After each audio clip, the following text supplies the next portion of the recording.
हमारे भिन्न वाले पहले पार्ट में हमने देखा था भिन्न किसे कहते हैं, भिन्न कितने प्रकार की होती है और भिन्न को मिश्र भिन्न और आंशिक भिन्न में कैसे एक दूसरे में परिवर्तित करते हैं।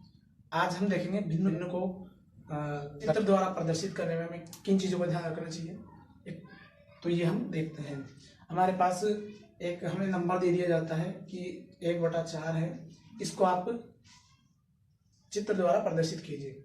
तो चित्र को हम किसी भी चित्र में प्रदर्शित कर सकते हैं, वृत्त, वर्ग, आयत या त्रिभुज, किसी भी चित्र द्वारा हम एक भिन्न को प्रदर्शित कर सकते हैं। ध्यान ये रखना है कि जो हमने चित्र बनाया है, जैसे हम इस 1/4 को हम चित्र द्वारा प्रदर्शित करना चाहते हैं, तो सबसे पहले हम इसको एक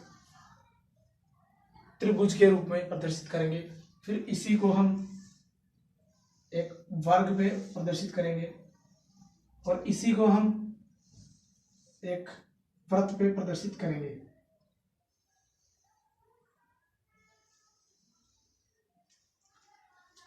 तो ध्यान रखने की बात जो ये है कि जैसे 1/4 दर्शाना है हमें, तो कई बार अपन ये देखते हैं कि 1, 2, 3 और 4 हमने 4 पार्ट कर दिए और एक पार्ट को हमें रंगीन करना है।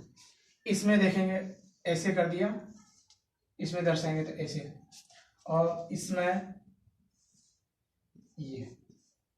तो दोस्तों ये तीनों तरीके गलत हैं, ये तीनों तरीके गलत है। भिन्न को प्रदर्शित करने के लिए आपको चित्र में बराबर टुकड़े करने चाहिए।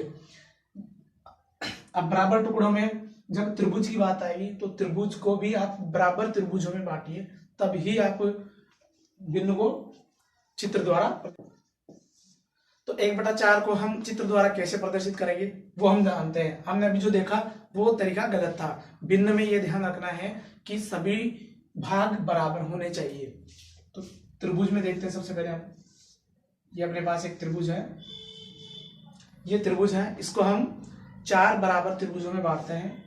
तो इसका मध्य बिंदु लिया, इसका मध्य बिंदु लिया, इसका मध्य बिंदु लिया और इनको ये, अब ये लगभग बराबर है। और जब चारों भाग बराबर हो गए तो किसी भी एक भाग को हम देख लेते हैं, इसी को हम रंगीन कर देते हैं।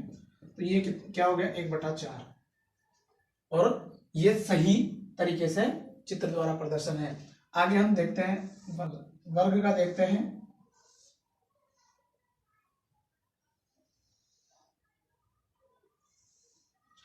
इसी प्रकार हमने वर्ग को भी बराबर 4 भागों में बांटा और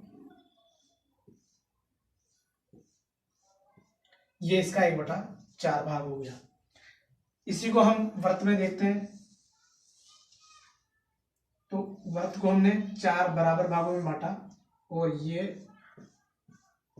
वृत्त हो गया, ये भी 1/4 हो गया।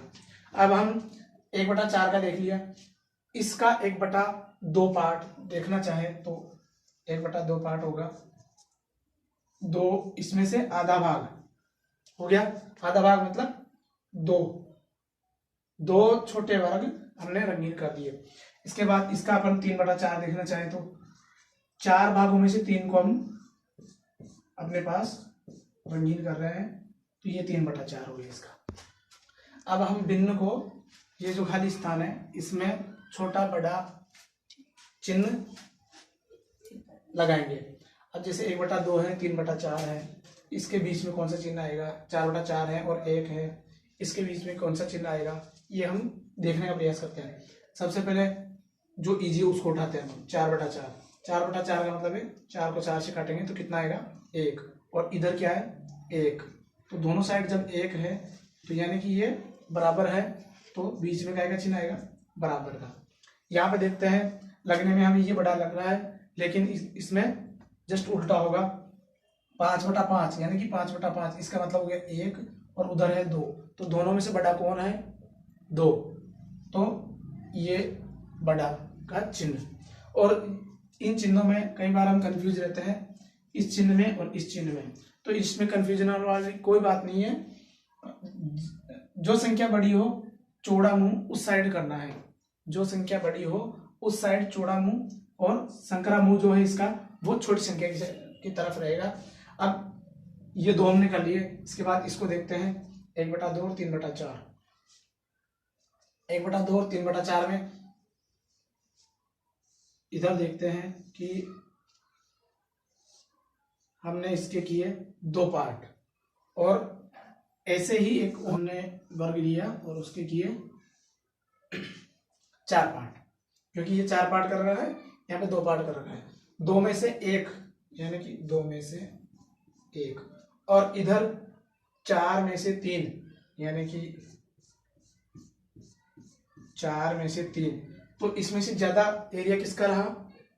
ज्यादा एरिया रहा इसका, यानी कि बड़ी कौन सी होगी? ये। और अपन चिन्ह कैसा लगाएंगे? ये जो मुंह है वो बड़ी संख्या की साइड रखेंगे।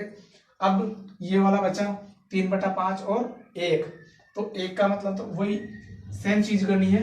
ऐसे अपन को एक अपन ने वर्ग बनाया, तो इसका पूरा यानी कि ये तो पूरा आ गया, फिर दूसरा वर्ग बनाया और इसके 5 पार्ट किए, 1 2 3 4 और 5, ये बराबर करने हैं, ये ध्यान रखना है। और 5 में से 3 पार्ट अपन को रंगीन करने हैं। ये लो, अब कितना बचा? 2। अब हमने सेम बनाया क्षेत्रफल वाला, इसका केवल एक ही भाग रखना था, इसके 5 भाग किए, उसमें से 3 भाग अपन ने डिवाइड कर दिए। और ये देखना है कि ज्यादा भाग किसका आ रहा है, तो ज्यादा कौन सा रहा? ये। तो जो बड़ी संख्या है उस साइड ये चिन्ह करना है। अब हम देखेंगे भिन्नों को जोड़ते कैसे हैं। अब एक उदाहरण ले लेते हैं। तो 4 सही 2/3 और 5 सही 4/5, ये हमने दिया।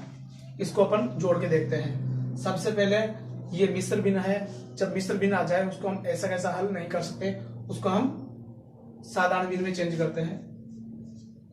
तो साधारण भिन्न में चेंज करने के लिए 4 × 12 और 2 14/3, और इधर से इसको अपन साधारण भिन्न में चेंज करेंगे तो 5 × 25 और 4 29/5। ये हमने इसको उचित भिन्न में बना लिया। इस तरह बनाने के बाद अब आगे हम इसको जोड़ेंगे। जोड़ने में सबसे पहले नीचे वाली संख्या है उसको देखो, अगर समान है तब हमें सीधे ऊपर की संख्या को जोड़ना है, अगर समान नहीं है तो फिर हमें इसका लघुत्तम लेना है। लघुत्तम लेंगे 3 और 5 का हम क्या लेंगे? एलसीएम, लघुत्तम लेना हम सीख रहे हैं। सबसे पहले इसमें 2 का भाग देंगे, नहीं जाएगा तो फिर आगे बढ़ेंगे, 3 का देंगे, 3 का भाग इसमें एक बार, 5 का नहीं गया, 5 को ऐसे कैसा उतार देंगे, फिर 5 का भाग एक बार और 5 का भाग 5 में एक बार। तो ये क्या रहा? 3 × 5, यानी कि हमें लघुत्तम प्राप्त हुआ वो 15 प्राप्त हुआ। तो ये 15 हमने यहाँ उतार दिए। इस 15 को प्राप्त करने के बाद पहली ये संख्या है 3 का भाग इसमें देना है, कितनी बार गया? 5 बार, और जो 5 आया उसको ऊपर वाली संख्या से गुणा करना है। फिर ये चिन्ह ऐसा कैसा लिखना है? 5 का भाग 15 में देना है, कितनी बार गया? वो 3 बार गया, और उसको ऊपर वाली संख्या से गुणा करना है। यहाँ पे ध्यान रखना है कि नीचे वाली संख्या का भाग ही नीचे वाली संख्या में देना है। फिर 14 × 5 = 70, तो ये 70, फिर इसको गुणा करेंगे, 3 नाम 27 हासिल के 2, 3 दूनी 6 और 2 8, फिर 15 ऐसा कैसे नीचे, और 0 और 7 7 और 8 15 ऐसे कैसे बटा 15। ये अपने पास इसका जोड़ आया है।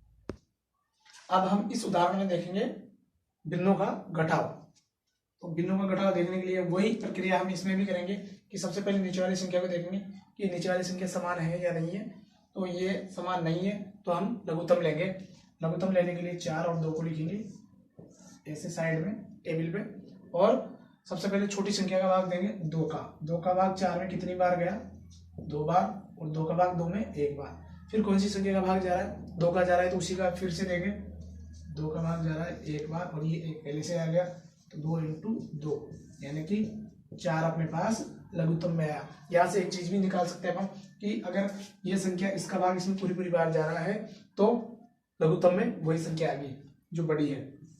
तो ये 4 का भाग 4 में देंगे, अब तो कितनी बार गया? एक बार, और 1 को ऊपर वाली संख्या से गुणा करेंगे, और ये चिन्ह ऐसा कैसा। फिर 2 का भाग 4 में देंगे 2 बार, और 2 को 1 से गुणा करेंगे, ये 2। गुणा करेंगे, 3 एकम 3 और 2 एकम 2, बीच में चिन्ह माइनस का आ जाएगा बटे 4।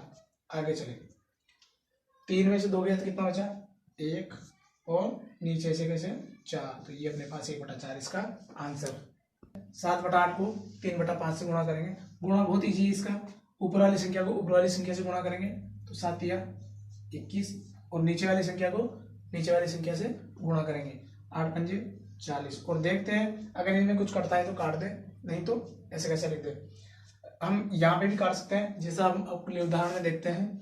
5/7 को 3/5 से गुणा करेंगे, यहाँ पर 5 से 5 कट रहा है तो 5 से 5 एक एक बार कट जाएगा, तो ऊपर बचेगा 3 और नीचे बचेगा 7, तो ये इसका गुणा हो गया। अब आया अपने पास भाग। भिन्न का भाग कैसे करते हैं, तो हमारे पास एक सवाल है 15/7 भाग 5/3। इसको हम हल करने का प्रयास करते हैं। देखते हैं 15/7 ऐसे कैसे लिख देंगे और इस भाग वाले चिन्ह को गुणा में चेंज करेंगे, लेकिन आगे वाली भिन्न जो है 5/3 वो उल्टी हो जाएगी, तो अब इसको करते हैं गुणा और भिन्न को करते हैं उल्टा 3/5। और अब जैसे अपने पहले किया था गुणा, वैसे गुणा कर लेते हैं और कुछ करता है तो काट देते हैं। 5 एकम 5 और ये 5 3 15, तो ये 3 ऊपर 3 × 3 बचा, नीचे 7 × 1 बचा, तो कितना हो गया 3 तिया 9/7 ये बचा। अब हमारे पास दूसरे टाइप का जो उदाहरण आता है, हम कंपटीशन की जो तैयारी करते हैं वहाँ कई बार ऐसे सवाल आ जाते हैं कि 25/3 भाग 2/5। इसको हम ऐसे भी लिख सकते हैं, कैसे 25/3 भाग 2/5 ऐसे भी लिख सकते हैं और ऐसे भी लिख सकते हैं। तो इसको तो हम सीधे हल कर सकते हैं। 25/3 भाग वाला चिन्ह है उसको हम गुणा में चेंज करेंगे, तो आगे वाली भिन्न को उल्टा कर देंगे, 2/5 को 5/2 और जो कटता है उसको काट देंगे, बाकी गुणा करके लिख देंगे। 25 पंजे 125/3 दूना 6, ये इसका आंसर है। इसको कैसे हल करते हैं वो देखते हैं। जब हमारे पास A/B/C/D ऐसे अगर सवाल आए तो इसको कैसे करते हैं कि A/B ऐसा कैसा रहेगा गुणा D/C, यानी कि ये वाली भिन्न उल्टी होकर बगल में गुणा में आ जाएगी। ठीक है, इस प्रकार हम इसको कर सकते हैं। यहाँ वाले सवाल में अगर हम देखें तो 25/3 अपने पास A के रूप में है, A/B के रूप में, और C/D के रूप में 2/5। तो हम क्या करेंगे, इसको उल्टा करके गुणा में लिख देंगे, D/C यानी कि 5/2, जो कि ऐसा ही रूप है। ठीक है, और आगे वैसे के वैसे ही हल कर सकते हैं। तो इसका भी आंसर कितना आएगा 25 पंजे 125/3 दूनी 6।